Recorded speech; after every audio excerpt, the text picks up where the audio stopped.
नमस्कार दर्शक बंधु निर्मल टीवी को स्वागत जनाऊँगी मो नूरपराज।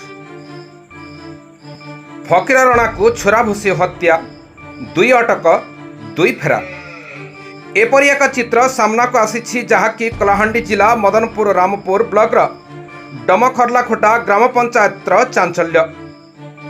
पूर्व शत्रुता को केंद्र करी सरपंच सिद्धा रणा स्वामी तथा वरिष्ठ बीजेपी नेता फकीर रणा को छोरा भूसी हत्या करा जायछि। घटना चारि जनक नाँ रे अभियोग होइथिबा बेले दुई जन को पुलिस अटक रखिछि एवं अन्य दुई जन फेरार थिबारु दुई जन को धरिबा पई पुलिस सूत्ररु चढ़ाऊ जारी रहिछि। मिलिथिबा सूचना अनुसार पूर्वरु चली आसुथिबा शत्रुता को केंद्र करी गतकाली रातिरे फकीर रणा उपरे प्राणघाती आक्रमण होइथिला। गुरुतर आहत अवस्था तांकर मृत्यु घटिथिला।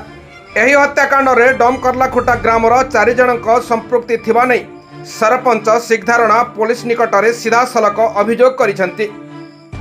खबर पाई पुलिस घटनास्थल में पहुंची मृतदेह जबत करी व्यवच्छेद पाई पठाइबा सह घटनार तदंत को जोरदार करिछि। ए पर्यंत दुई जन संदिग्ध को अटक रखी पचराउचरा चलीथिबा बेले फेरार थिबा अन्य दुई जन को धरिबा पाई विभिन्न स्थान में चढ़ाऊ जारी रहिछि। पुलिस घटनार समस्त दिग को नहीं तदंत जारी रखिछि।